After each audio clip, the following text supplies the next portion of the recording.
Hi everyone and welcome to our Wellbeing Webinar. I hope that you're all keeping safe and protected at this unprecedented time. My name is Abby and I'll be hosting today's presentation. I'm a Regional Learning and Development Organiser within the South East for UNISON. I'm not a wellbeing expert, I am just here to share some hints and tips that can help with everyday wellbeing. I urge everyone to seek professional help should they need it. So let's start today with what we are trying to achieve. By the end of the webinar, you should be able to identify sources of stress and hindrances to your well-being. Consider a range of solutions to these problems. Plan how to make time, space to implement these solutions. And then be signposted to organisations and activities that can help you with well-being. We will start our presentation with briefly looking at stress. And it can vary greatly between person to person. And this is not a comprehensive list by any means, but rather some examples to demonstrate how both physical and mental stresses can lead to certain behaviours. And you may be able to think of many more examples. So here are some examples of physical stress. So you might experience headaches, potentially restlessness, grinding your teeth at night, or having difficulty sleeping. And I'm sure many of us are suffering with difficult sleep at the moment, maybe worrying about the COVID-19 situation. In addition to these physical signs of stress, we can be feeling irritable, maybe aggressive, depressed, fearful, and even lose our sense of humour. And when we're experiencing these physical and mental effects of stress, we may exhibit behaviours such as difficulty concentrating, biting our nails, frequently crying, or avoiding difficult situations. From this, you can see that the signs of stress can be so different in so many people, and you may be experiencing stress but not be realising that that is the reason for your change in behaviour or feelings. So from looking at how stress can exhibit itself, we will now look towards quick tips for coping with stress and anxiety. So my first quick tip for you is to avoid self-medication and smoking. So did you know that approximately 41% of people believe self-medicating is completely harmless? However, over a long period of time, it can cause serious mental and physical damage. And if you find you are self-medicating, it can be really hard to stop. It can start off as a really small habit and then grow into a big problem. And I feel this is really relevant at the moment with people feeling isolated and feeling confined. Therefore, I urge everyone who is thinking maybe they're doing something a little bit too much to step back and reflect on the reason why they're doing it. Our next quick tip is physical activity, and that's because it releases chemicals in your brain that help alleviate stress and anxiety. And our physical self is an extension of our mental health, and together they work to make our general well-being. And I know finding the motivation right now can be extremely difficult, but I promise that it is absolutely worth finding. And we will actually touch later again on exercise in this presentation. Don't put off doing things that relax you. It's too easy to make time for everything but ourselves. And if you don't take the time to relax, your stress will just build, and we really don't want that happening. Know what relaxes you and make time for it, but be sure to let others know your plan so that they know not interrupt whilst you're relaxing. A good night's sleep is an absolute necessity for all of us. Overnight we heal and get ready for the next day. A really good tip to help is wind down, and I know we don't really apply this to ourselves and we use it for children, but my wind down routine includes not touching my mobile phone an hour before sleep. Using devices such as phones and tablets before sleep actually stimulates our brain activity and therefore hinders a restful night. As adults, we are supposed to get between 7 and 9 hours sleep in the evening, and so we really should be trying to achieve this. Our next quick tip is that it's okay to be ill, and that's because you're only human. If you become ill, please recognise that it is your body's way of telling you that you need to heal. Let others know that you need to get better before committing to any additional workloads or plans. Don't let other people make you feel bad for cancelling plans because you are ill. It's not your fault. Life shouldn't be a constant battleground, particularly relevant at the moment with most of us being at home most of the time. And if you're finding this is the case, then you should look to seek compromise. For example, taking time out, going for a walk to clear the air, or simply being in separate rooms may help. But there won't be a special remedy because everyone is different and therefore everyone will have different solutions. Just be aware that if life is a constant battleground, it will negatively impact your well-being. So please do try and seek compromises where you can. Managing time successfully can stop some stress happening altogether. So if you, like me, fear being late and the thought of it stresses you out completely, then try and leave 10 minutes earlier. Because if you arrive stressed anywhere, then it will affect you for the rest of the day. Managing time effectively really will eliminate some of the stresses of modern day life. Please do not be afraid to say no. Give yourself time to think about what is being asked. We sometimes say yes without thinking about it and then dread the task that we have just agreed to. Or perhaps we say yes but don't have the time to actually do it, and therefore we cause ourselves stress that way. Absolutely do not feel like you have to say yes straight away to whatever is being asked of you. Say something like, I'll think about it, and that will give you time to think it over before you commit yourself to a task. Our last quick tip really does incorporate all the ones that we have shared so far. Know your body. Recognize when you are tired. Recognize when you are stressed. Recognize when you are anxious, and then stop. Take some time out, regroup, and then complete a task, because it's okay to need time. And they're all our quick tips for helping limit stress and anxiety in our everyday lives. So from here, I would just like to share some meaningful quotes. And here we have a quote from Viktor Frankl, an Auschwitz survivor who wrote Man's Search for Meaning. Everything can be taken from a man but one thing, the last of human freedoms, to choose one's attitude in any given set of circumstances, to choose one's own way. This quote is trying to explain to us that we cannot have control over everything, and there will be some things that we just need to let go of. However, we regain the control by defining our reactions to the situations that we are in. I'm sure you can see the other three quotes here. So there isn't one giant step that does it. It's a lot of little steps. It's not your job to be everything to everyone. And just because you are struggling, it doesn't mean that you're failing.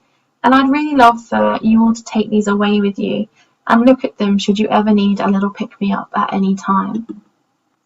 So from here, we will start to look at the inner critic v inner coach debate. We'll need to look at our behaviours and instead of criticising them, realise the reason why we're doing it. So if you're like me, I definitely talk too much.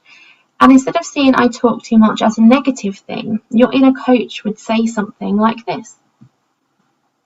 Actually, the reason I talk too much is because I'm enthusiastic about things, and my enthusiasm has brought me friends, job opportunities, and wonderful experiences. By talking too much, I may have bored the pants off some people, but I've also revealed things to others that may have enabled them to open up to me about similar experiences. So I've made many beautiful connections that way. So your inner coach is telling you that it's okay to talk too much because there are really good reasons why you do it, and this has led to really positive outcomes. I have one more example where having an inner coach can be really beneficial. Using the example of interrupting people. I acknowledge that it's rude to interrupt people, but sometimes interrupting people can save time and help them get to the point. It can also help people to focus rather than rambling on about rubbish. So if you're a critic to yourself, you would acknowledge that you interrupt people, but that's just you. There's nothing you can do about it. It's horrible and it makes you feel like a bad person. But if you use your inner coach, then you would identify that your behaviour could be rude. And actually, although there is a valid reason why you're doing it, the coach side will allow you to grow. And then with practice, you should be able to adapt to the situations that you are in. We need to make sure that the things we say to ourselves are helpful, kind, and constructive. Being critical or negative will not help us. We need to try and control our brain chitter chatter to modify the way we look at things. We need to be able to tell ourselves, it's okay, you are doing okay, We're always growing, and criticism is just not going to help us. A little bit of love and kindness towards ourselves can make all the difference. So what we're trying to convey with these examples is that by changing our mental perceptions of ourselves, we can change our behaviour. And we're now going to have a look at how that works the other way around. I just want you to think on how sleepy you are today. And quite often I am sitting at my computer and I rest my hand on my head and I slouch forward. Not good for my posture, but it's also not good what I am telling my body. So your body is a physical extension to your mind and vice versa. If you feel tired but don't want to be, then you can alter your body language to project that. For example, try sitting up straight, pushing your shoulders back and opening your eyes. And it can really trick your mind into feeling alert instead of feeling tired.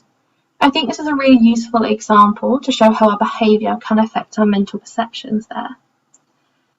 So from talking how our body language affects our mind and our mind our behaviour, we will now be looking at social media and how it can have both positive and negative impacts. And that's on our general well-being. And so what we'll do is we'll stay on the next slide for a couple of minutes, and whilst I'm talking, potentially have a think on how social media impacts you. But let's start with those positives. So at the moment, I'm sure that we're all relying on social media to keep connected with loved ones. I'm sure we've tried quiz night, sending photos, instant messenger. So it can be a really good tool just to keep connected in a time like now.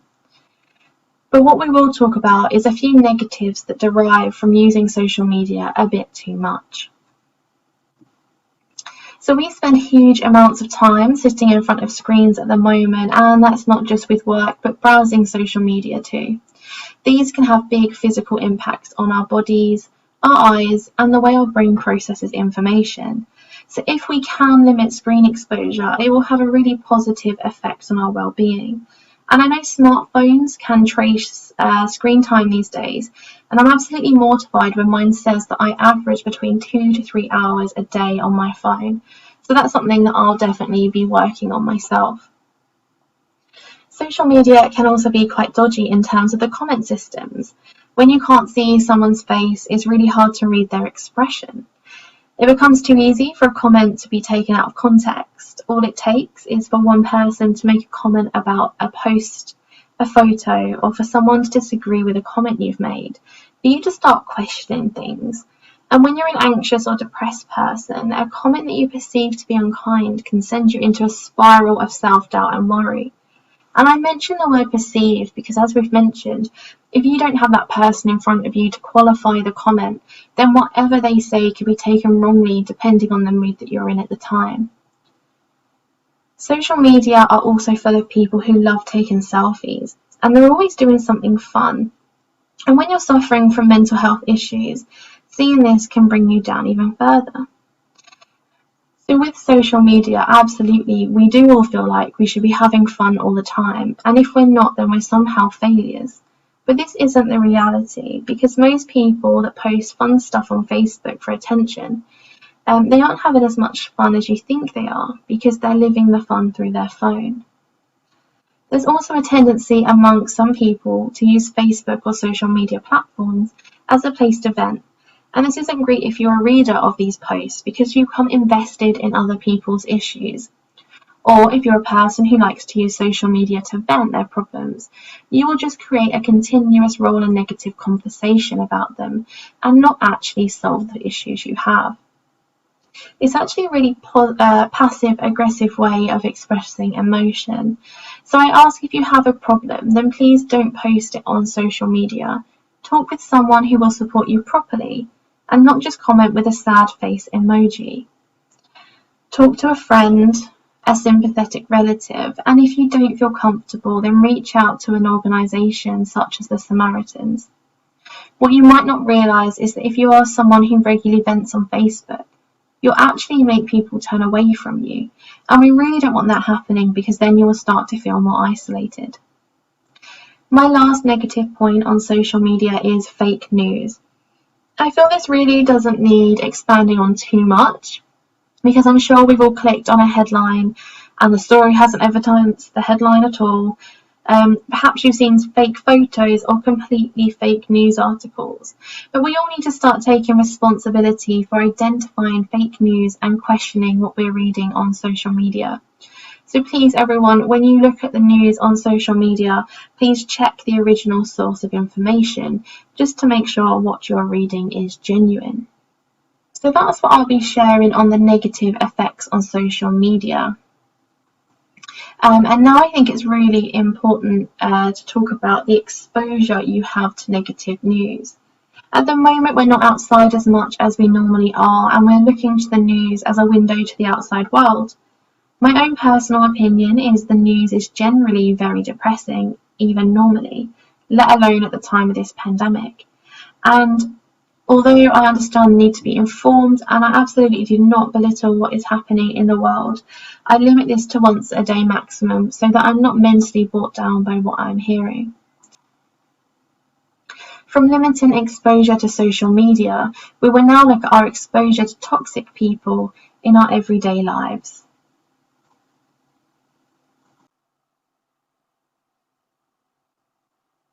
Ever wonder what you did to deserve harsh treatment from others? Well, sometimes it's not you, but the work people have to put in to improve their habits. Whether it's their deep-rooted insecurities that cause them to lash out at you, or their inability to let go of the past, know that you don't have to tolerate the toxic behavior that people have to work out on their own. Here are 5 types of unhealthy people you should walk away from. 1. The green monster. Do you know someone who never seems happy when you achieve something? Or always gets competitive even over the littlest of things? When jealousy drives them, it creates tension between you two instead of building an authentic, supportive relationship. Envious feelings can also make it hard for the individual to be happy for you when you want to celebrate special moments with them. Don't play into their comparison games and never downplay your own achievements just to make them feel better. Most importantly, ask yourself if you want a true friend or a mere frenemy in disguise. 2. The nihilist. Life can get messy and it's normal to feel dejected every once in a while. But if you know someone who is constantly a Debbie Downer and dismisses your excitement over future events, hobbies, and dreams, it makes it nearly impossible to share that happiness. Know that you don't have to stoop to their level of pessimism. In fact, staying away from a negative attitude will be beneficial for your health in the long run. Research has shown that high levels of cynicism puts people at a bigger risk of developing dementia compared to more open and trusting individuals. 3. The slacker. Have you ever sat next to someone who wanted to mooch off your work and get the same credit for it? Talk about unfair, right? These people lack motivation, don't care about ethics, and do whatever it takes if it means taking the easy way out. You don't even have to work directly with them to be affected by their lazy attitude. They might just bring the entire class down with their lazy attitude.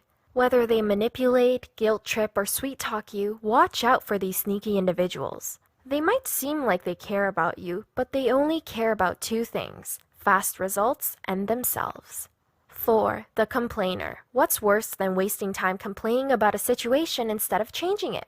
If you know someone who prefers to wallow in self-pity instead of taking action, it can be a bad influence on you.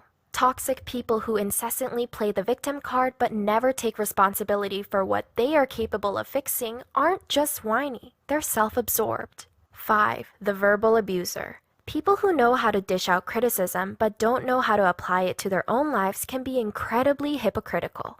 They continue to put others down because it's easier than working out their own problems. Know that you don't have to take in what they say and surround yourself with people who will build you up instead of breaking you down. People who are verbally abusive enjoy attacking you because it makes them feel better about themselves. Your friends should be supportive of your goals and help you strive forward instead of holding you back.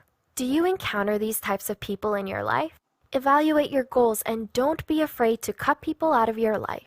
For more information. So maybe during that video you were thinking about different types of toxic people within your life and how they make you feel. But now we have discussed many things that can cause stress and anxiety, we're going to start looking at the ways we can avoid them and limit these in our everyday lives. And to do this, we will be looking at positive distractions, colour therapy, a magical exercise program, and I don't mean one that will make you sigh, mantras and mindfulness, resurrecting positive pastimes, limiting sweetie treats, and banning unhelpful beliefs. So we will start with positive distractions, and these will be absolutely unique to you as we all like doing different things. But here are a few ideas just to get the ball rolling. So you could cook healthy things. So obviously try to stay away from all the sweet treats and just cook them to a minimum. Fixing things around the house that needs doing or decorating walls to make them look brighter. Writing, so whatever comes into your head, so that could be a diary, things you're grateful for, a list. Reading, as we've said before, screen time isn't great for you, so do try and stick to paper books. Spring cleaning your wardrobe and throwing out all the clothes that make you feel bad or have bad memories associated with them. Sit down and listen to a whole album from start to finish without doing anything else. Just listen and sing. So, as I've said before, the positive distractions will be absolutely unique for you. But find something you like and then make time for it. And you'll find that you get lost in the activity, and that's naturally stress and anxiety relieving. A really good way of doing this is actually through colour therapy.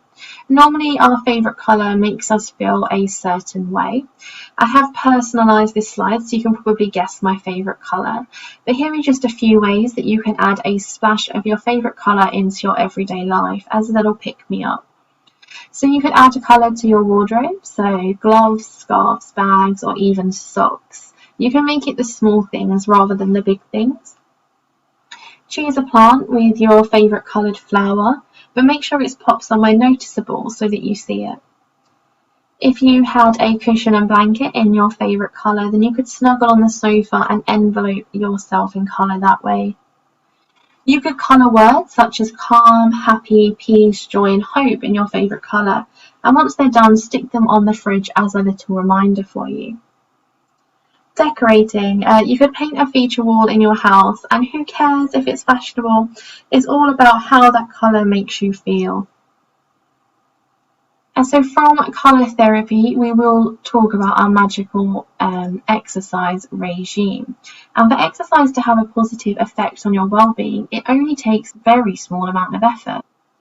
In the morning, you just have to go for a short walk or a YouTube video for roughly the same amount of time. And then in the evening, do some stretches or maybe a little bit of yoga.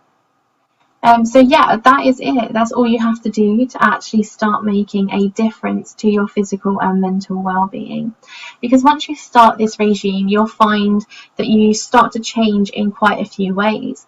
So your muscles will become less tense, you will start to sleep better and feeling less fatigued. Your mood actually begins to lighten, and that's because of the chemicals released during exercise. You should become more flexible with all that stretching, and potentially your joints feel less painful. You may begin to lose weight, your breathing will become more regulated, and that will make you feel calmer and less stressed, and in turn will just help you cope with difficult situations better. So just to say that again, exercise can be hugely beneficial without having to be a 10-mile jog. So I'll now introduce you to 5 easy stretches that you could do at home. And as I said in my previous slide, you could find a video on YouTube, and it's amazing for finding exercise videos and stretching ones too. So here we'll see 5 stretches, and although they are suggesting they are for the morning, you could do them at any time and do them even in front of the TV. Hi everyone, how's it going? Welcome back to my channel. My name is Megan if you're new here, and today I'm going to be sharing with you 5 very easy morning stretches that you can do in bed. These stretches are all very gentle and a great way to help to wake you up, energize you a little bit, get your blood circulation going. I'll be sharing with you 5 exercises or 5 stretches. You can do them in sequence in the way that I'll be showing you, or you can pick and choose which one you think you would like to do and just stick with 1 or 2 of them. It's up to you. So let's get started.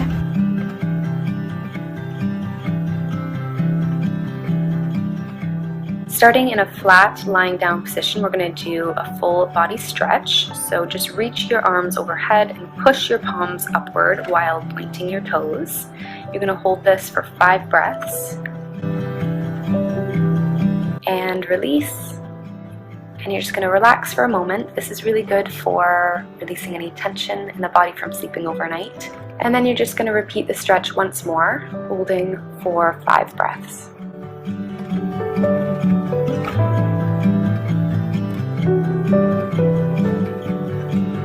From our flat position, we're going to move into a knees to chest stretch by simply pulling your knees up toward your chest. And you're going to hold this for 10 breaths. Really good for stretching the lower back.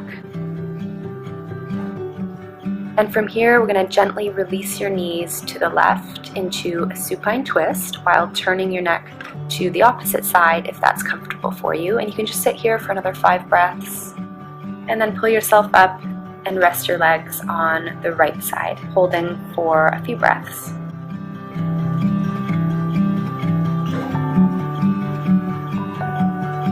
Next, you're going to gently sit up and just stretch your toes a little bit, stretch your legs.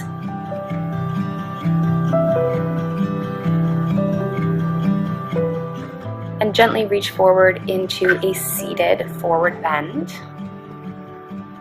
And you can just hold this for a few breaths, bending as far as is comfortable for you. If you want to put your hands on your shins, that's fine.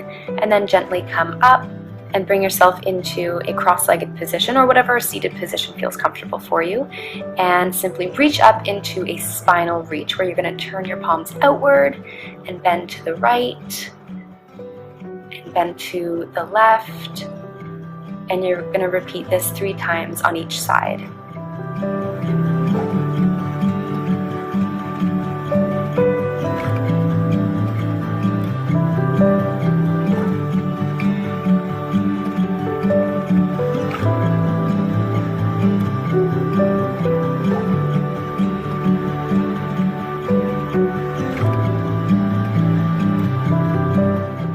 And you can bring your arms to the side and gently get up. And I hope this helped you feel energized this morning and ready to go for the rest of your day. I hope that has given some inspiration for the sort of stretches that you could do to help alleviate stress, tension and anxiety. And they don't have to be huge stretches to have a really positive impact on our body. Another way to help us cope with stress is through mantras and mindfulness meditation. And this is really easy to do, so you can pop on a relaxing piece of music, close your eyes and then repeat your chosen affirmation. So for example, if you are dreading doing something, then what you could say to yourself is, I could do this. And think about that and only that, and keep it going for 5 minutes and see how you feel after that time.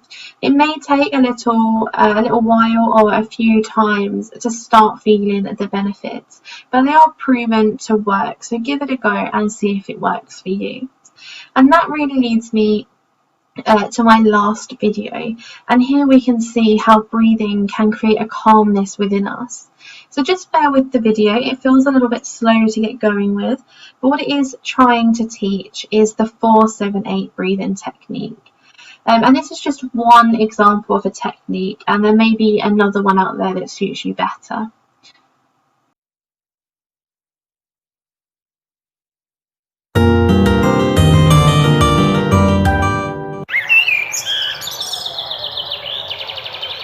Alright class, let me ask you something. When you're nervous or afraid, what is your breathing like?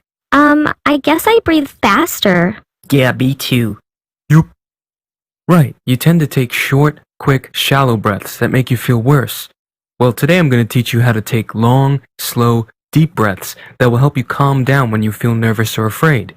And if you practice this breathing exercise regularly, you will be able to train Whittle to be calmer. Oh, I like the sound of that. This is called 4-7-8 breathing. So you want to start out by sitting straight up like this. Now, a lot of times when we breathe in from our chests, up here. But today we're going to breathe from a lot lower, from our diaphragm. What? Your diaphragm is right here, by your stomach. Think of it as a balloon underneath your rib cage. Oh, okay. First, you breathe in through your nose for 4 seconds. Take a long, deep breath like you're filling up that balloon in your stomach. Then we're gonna hold it for 7 seconds. And finally, we're gonna slowly exhale through our mouths for 8 seconds.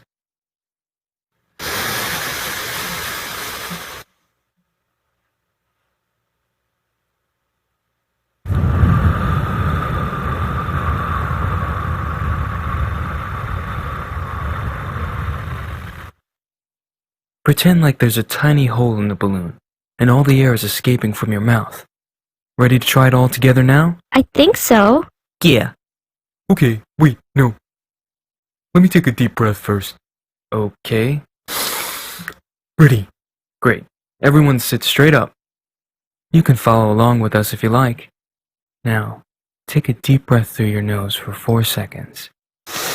1, 2, 3, 4. Good. Now hold that breath for 7 seconds. 3, 4, 5, 6, 7. Excellent. Now slowly release that breath for a count of 8 seconds. 3, 4, 5, 6, 7, 8. Good job, guys. I have a question. What if I can't hold my breath for 7 seconds? It's okay. It just takes a little practice. Do what you can for now. Let's try it one more time. Breathe in through your nose for 4 seconds.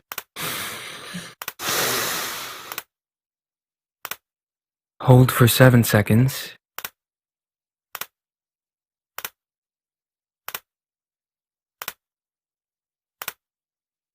And now slowly breathe out for 8 seconds.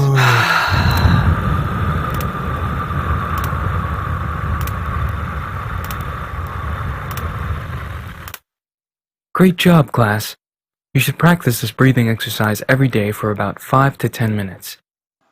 So just to say that again, that you might find a different breathing techniques works better for you.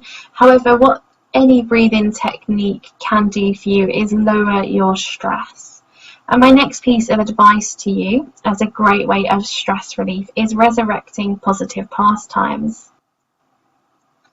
So for example, you could dance like nobody's watching, sing like nobody's listening, baking. You could draw or paint. They do not have to be masterpieces, just anything that comes into your mind. You can use streaming services to catch up with old favourite shows. So my favourite show is Keeping Up Appearances. I think that reminds me when I was younger, and that's why I enjoy it so much. But that's something that I could sit down and I can watch at any time of day, and I can repeat any episode over and over again and not get bored. So positive pastimes, once again, will be different for every person, but the general idea is that you do something that you loved once doing, or you associate with positive memories, and then when you do that, it can really make you feel good. So far we have spoken about what we should do in order to relieve stress, and now we'll touch on what we should stop doing, and we will start with having sweet treats. And I know we probably all love sweet treats, but we should try and limit our intake, and we can do this by only having them as treats. So for example, when you're finishing your weekly exercise program, or when you've achieved something that you've wanted.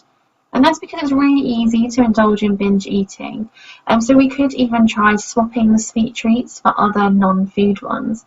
For example, getting a new book, heading off to the cinema. I know we can't do that at the moment, but maybe something going forward, going for a nice walk or taking a time out in the garden.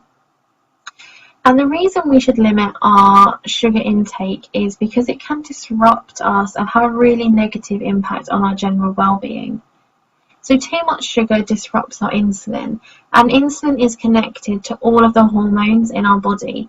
So when you eat sugar, it generates a spike in the insulin levels, and as a consequence, creates an imbalance in the levels of hormones within your body. And when these ratios go out of sync, it can lead to irritability, anxiety, and insomnia. Sugar has also been proven to kill the good bacteria in your stomach. And so I've spoken about binning a physical sweet treat, and I will now talk about binning unhelpful beliefs. As I've said throughout this presentation, your body and mind are connected, and we would like to achieve overall well-being. So if one is out of balance, it can have a really negative impact on the other. Everybody's inner voice will be different, and therefore any beliefs that may hinder good performance or behaviour will be different too. So we'll give 4 examples of unhelpful beliefs, just to highlight how they negatively affect us. Unhelpful belief number 1. It's absolutely necessary to be loved and approved by virtually everybody all of the time. No, because this is unattainable for anyone. Trying to make yourself pleasing to everyone would mean that you alter your personality on a regular basis, and that just wouldn't be healthy. You're never going to be everyone's cup of tea, and that is okay. Being the person you are and being true to yourself is better than being a fake person to get everyone to like you. I would also imagine it can become quite tiring doing that. All we can try and do is be the best possible versions of ourselves. My unhelpful belief number 2 is that in order to be worthwhile as a human being, you have to be 100% perfect in everything you do. I mean, it is good to aim high, but perfection is once again unobtainable. Good enough is a great mantra. You did the best you could, and that's good enough, because you are good enough, and you need to tell yourself this more often. Untruth number 3. If something goes wrong, it's pretty much the end of the world. So this is a catastrophic feeling, and they are most common with people experiencing anxiety. You become that feeling and you just cannot escape it. Sometimes we need to identify where things may have gone wrong, and asking for help is okay to do that, because sometimes we're unable to step back and see things from another perspective. So asking someone can be really beneficial. It can help you feel less stressed, and it can help you then find your own way back to where you need to be. Unhelpful belief number 4. You are only the product of your past behaviour and experiences, so change is therefore impossible. Our past experiences absolutely influence our thoughts and feelings, and therefore behaviours. But this is a good thing, because it means change is possible. If you change the way you think, then you can change the way you feel, and you will then change the way you behave. You control what you think, so therefore you can think you did well, or you can think you did badly, or you can think you will succeed, or you can think you will fail. So by shifting your thoughts to a more hopeful outlook, the rest will hopefully follow. So that is just a few examples of unhelpful beliefs that we should try and overcome. And we have reached the end of the presentation today. And I would like to thank you all for tuning in, and I hope you have found this very helpful and will follow us again.